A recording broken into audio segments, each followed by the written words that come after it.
بسم اللہ الرحمن الرحیم نحمدہ و نصلی علی رسولہ الکریم اما بعد 15 روزہ اسلامی عقائد کورس کے دوسرے حصے کا 22واں عنوان ہے اجماع امت۔ اجماع کہتے ہیں کسی بات پر جمع ہو جانا، اتفاق کر لینا۔ تو کسی زمانے کے تمام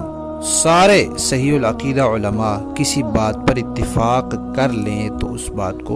کو اجماع امت کہتے ہیں۔ قرآن اور سنت کی روشنی میں امت کا اجماع بھی ایک شرعی دلیل ہے، لہٰذا جس مسئلے پر اجماع ہو چکا ہو اس سے اختلاف کرنے کی اجازت نہیں ہے، اور جس مسئلے پر اجماع نہ ہوا ہو امت میں اس میں پھر یہ فرمایا کہ جس طرف صحیح العقیدہ علماء کی اکثریت ہو اس کو اختیار کرو۔ اللہ تعالیٰ قرآن پاک میں فرماتے ہیں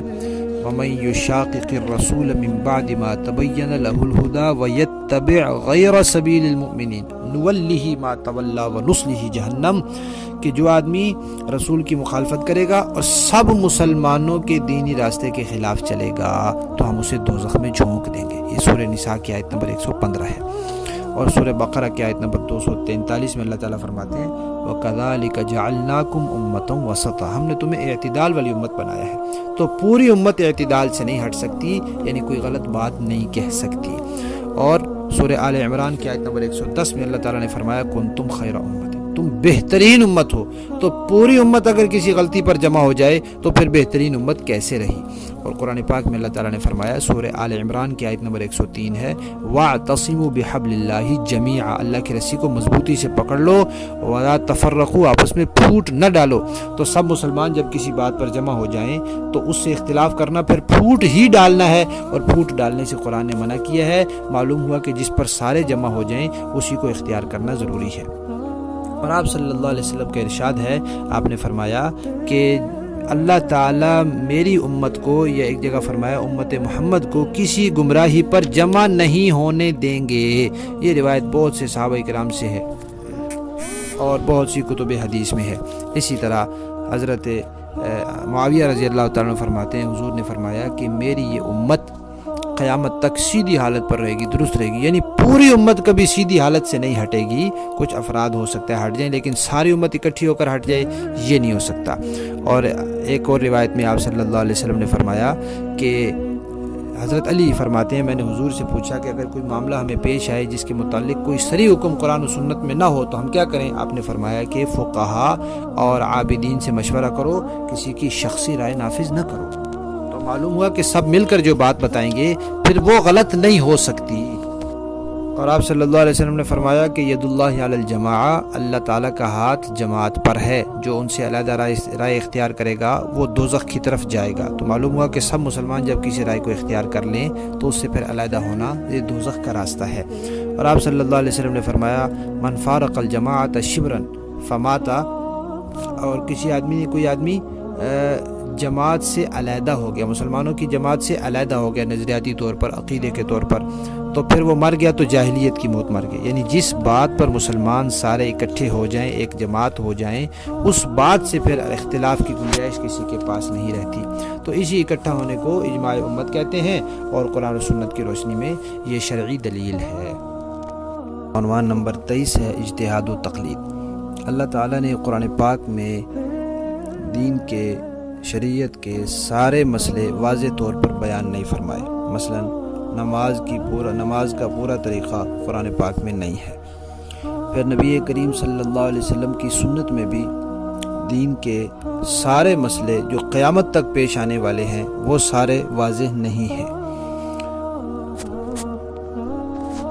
جب مسائل پیش آنے ہیں اور قرآن و سنت میں وہ واضح نہیں ہیں تو اب امت نے کیا کرنا ہے اس کے بارے میں قرآن و سنت میں رہنمائی موجود ہے۔ اللہ تبارک و تعالیٰ اور نبی کریم صلی اللہ علیہ وسلم کے ارشادات موجود ہیں کہ کچھ لوگوں کو اللہ تبارک و تعالیٰ اجتہاد کی صلاحیت دیں گے، وہ پھر قرآن و سنت کو سامنے رکھ کر ان مسائل کا حکم معلوم کرنے کی کوشش کریں گے، اور باقی لوگ ان کے پیچھے چلیں گے۔ جیسے دنیا کا عام ضابطہ ہے کہ دنیا کے سارے لوگ ہر فن کے ماہر نہیں ہوتے، کچھ لوگ ایک فن کے ماہر ہوتے ہیں، باقی لوگ ان کے اعتماد پر چلتے ہیں۔ تو اسی طرح دین کے معاملے میں بھی کچھ لوگوں کو اللہ تعالیٰ مہارت دیتے ہیں، وہ اپنی مہارت سے پھر اس دینی مسئلے کا حکم معلوم کرنے کی کوشش کرتے ہیں اور باقی لوگ ان کے پیچھے چلتے ہیں۔ تو اجتہاد کا معنی ہوتا ہے کوشش کرنا۔ جس کو اللہ تعالیٰ اجتہاد کی صلاحیت دے، اس درجے کا عالم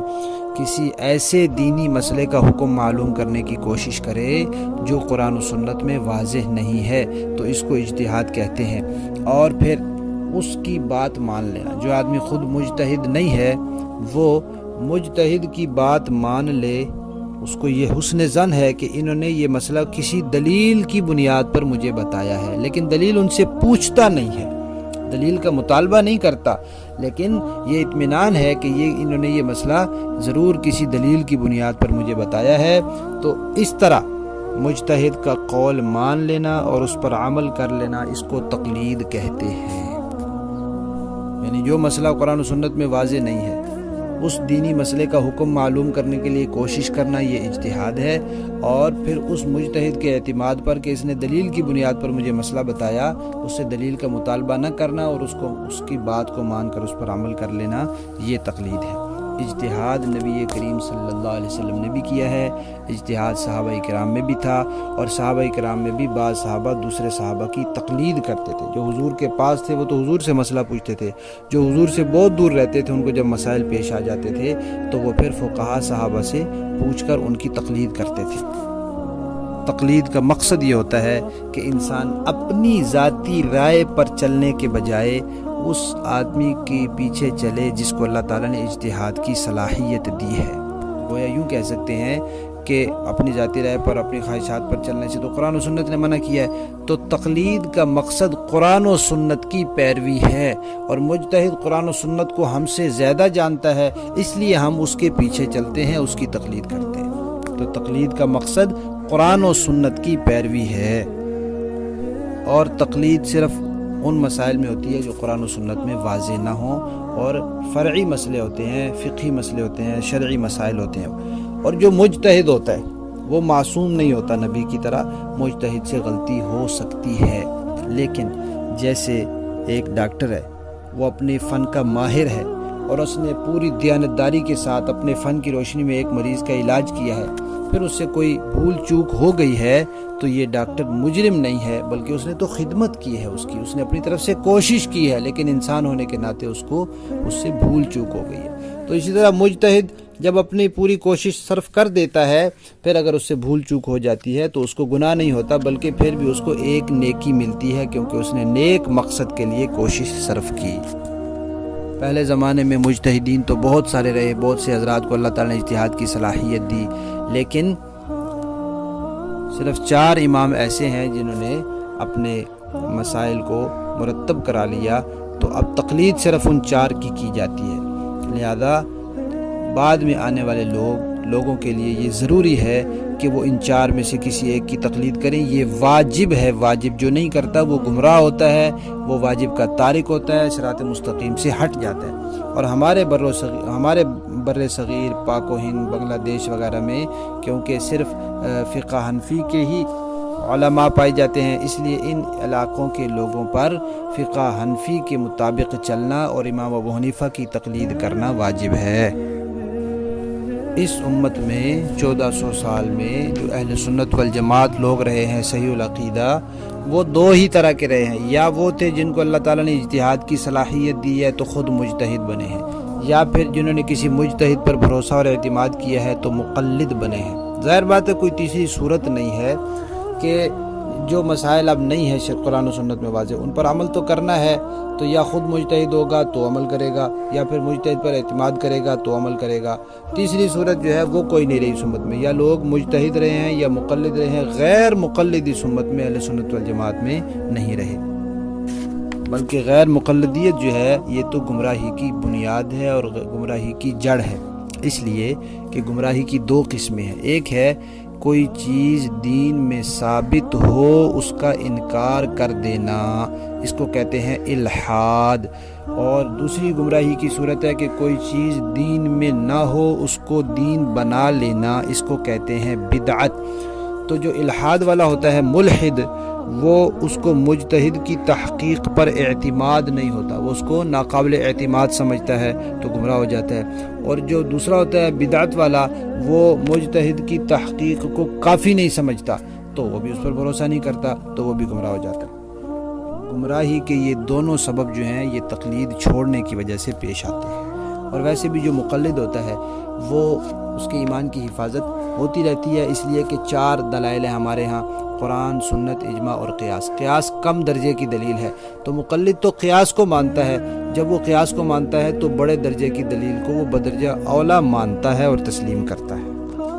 علماء نے لکھا ہے کہ نبی کریم صلی اللہ علیہ وسلم نے فرمایا تھا کہ بنی اسرائیل میں 72 فرقے تھے، میری امت میں 73 ہوں گے۔ تو یہ ایک کا اضافہ کیوں ہوا؟ اس لیے کہ بنی اسرائیل میں فقہا نہیں تھے، انبیاء آتے تھے، فقہا کی ضرورت نہیں تھی۔ اب اس امت میں فقہا کی ضرورت ہے، اللہ نے فقہا پیدا کیے ہیں، تو جب فقہا پیدا ہوئے ہیں تو فقہا کے دشمن بھی پیدا ہوئے،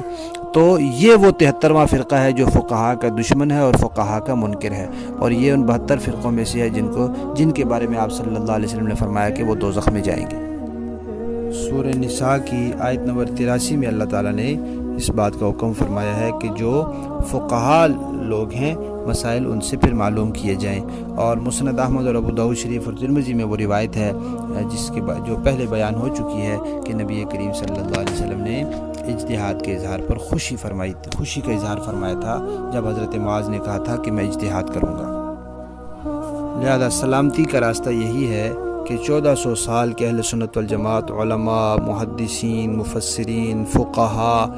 اور جتنے بڑے بڑے ائمہ تھے وہ سب کے سب کسی کے مقلد رہے ہیں، اور ہمارے بر صغیر میں بھی جو بڑے بڑے بزرگ تھے، حضرت علی حجویری، حضرت خواجہ معین الدین چشتی اجمیری، حضرت خواجہ نظام الدین اولیاء، حضرت شیخ بہاؤالدین نقشبند، بابا فرید الدین مسعود گنجشکر، حضرت خواجہ قطب الدین بختیار کاکی، حضرت مجدد الفسانی، حضرت شاہ ولی اللہ وغیرہ، یہ سب امام ابو حنیفہ کے مقلد تھے۔ ہمیں بھی اگر سلامتی کا راستہ چاہیے تو ان علماء اور اولیاء کے طریقے پر چلتے ہوئے ہم بھی امام ابو حنیفہ کی تقلید۔ 24واں عنوان ہے تصوف و طریقت۔ ہمارے دین کے 3 بڑے شعبے ہیں، ایک عقائد، دوسرا اعمال اور تیسرا اخلاق۔ عقائد کے بارے میں علم کلام سے معلومات ملتی ہیں، اور عملی جو مسائل ہیں ان کے بارے میں علم فقہ سے معلومات ملتی ہیں، اور جو اخلاق ہیں ان کے بارے میں علم تصوف سے معلومات ملتی ہیں۔ اور پھر صرف یہ معلومات کافی نہیں ہوتی، عقائد کے بارے میں انسان معلومات لے لیتا ہے اور ان کو جان کر دل میں بٹھا لیتا ہے۔ عقائد کے بارے میں، اعمال کے بارے میں فقہ سے مسائل لے لیتا ہے، لیکن عملی طریقہ بہرحال پھر بھی کسی سے سیکھنا پڑتا ہے۔ اور جو اخلاق ہیں ان کے بارے میں علم تصوف سے معلومات تو مل جاتی ہیں، لیکن باطنی بیماریاں دور کرنے کے لیے، اپنے دل کی پاکیزگی اور صفائی کے لیے پھر کسی اللہ والے کے ساتھ تعلق قائم کرنا پڑتا ہے اور ان سے بیعت کی جاتی ہے۔ اسے تصوف اور سلوک کہتے ہیں، یعنی اپنے دل کی صفائی کے لیے، اپنی اندرونی بیماریوں کو ختم کرنے کے لیے، اپنا تعلق، دل کا تعلق اللہ تعالیٰ سے جوڑنے اور مضبوط کرنے کے لیے کسی کے ہاتھ پر بیعت کی جاتی ہے، اور یہ بیعت نبی کریم صلی اللہ علیہ وسلم سے ثابت ہے۔ اور اس میں ہمارے ہاں 4 مشہور سلسلے ہیں، ایک نقشبندی سلسلہ ہے، ایک چشتی سلسلہ ہے، ایک قادری سلسلہ ہے اور ایک سہروردی سلسلہ ہے۔ یہ چاروں سلسلے برحق ہیں، یہ سب اہل سنت والجماعت کے۔ ان چاروں سلسلوں کے جو بزرگ آئے ہیں ان کے عقیدے صحیح ہیں، اہل سنت والجماعت کے ہیں، اور یہ سلسلے کروڑوں مسلمانوں کے دل کی صفائی اور تزکیہ نفس کا ذریعہ بن چکے ہیں، لہذا ان کو قرآن اور سنت کے خلاف قرار دینا یہ گمراہی ہے۔ آج کل مزارات پر، اولیاء کرام کے مزارات پر اور بعض خانقاہ کہلائی جانے والی جگہوں میں جو شرکیہ اور بدعتی کام ہو رہے ہیں، مزارات پہ چادریں چڑھانا، ان کو غسل دینا، ان کے طواف کرنا، ان کے سامنے سجدے کرنا، وہاں موسیقی کی محفلیں لگانا، ڈھول بجانا، ساز لگانا، بے پردہ عورتوں کا وہاں جمع ہونا، چڑھاوے چڑھانا وغیرہ، یہ سب عوام کی خرافات ہیں۔ ان کا تصوف کے ان پاکیزہ سلسلوں سے کوئی تعلق اور واسطہ نہیں ہے۔ اس کا مقصد، تصوف کا مقصد تو صرف اتنا ہے کہ کوئی صحیح العقیدہ بزرگ ہوں جن کے عقائد درست ہوں، جن کے اعمال سنت کے مطابق ہوں، اور ان کو ایسے ہی کسی بزرگ سے اجازت حاصل ہو کہ آپ لوگوں کو بیعت کر سکتے ہیں، تو ان سے بیعت کر کے اپنے دل کی صفائی کرنا، اپنے اخلاق کو سنوارنا اور اپنا تعلق اللہ تعالیٰ سے مضبوط کرنا۔ سورہ مومنون میں اللہ تعالیٰ فرماتے ہیں قد افلح من تزکا، جو آدمی جس نے اپنا تزکیہ کیا وہ کامیاب ہوا۔ اور سورہ انعام کی آیت نمبر 120 میں اللہ تعالیٰ فرماتے ہیں وَذَرُوا ظَاهِرَ الْإِثْمِ وَبَاطِنَهُ، ظاہری اور باطنی سب گناہ چھوڑ دو۔ تو باطنی بیماریاں جو ہوتی ہیں خود انسان کو ان کی سمجھ نہیں آ سکتی، جیسے بعض بیماریاں تو انسان کو سمجھ آ جاتی ہیں، بعض بیماریاں ڈاکٹر اور طبیب بتاتے ہیں کہ یہ بیماری بھی ہے آپ کو۔ اور سورہ آل عمران کی آیت نمبر 164 میں اللہ تعالیٰ نے نبی کریم صلی اللہ علیہ وسلم کے کو دنیا میں بھیجنے کے مقاصد میں یہ فرمایا کہ وہ یزکیہم، ان کا ایک مقصد یہ بھی تھا کہ وہ لوگوں کا تزکیہ کریں۔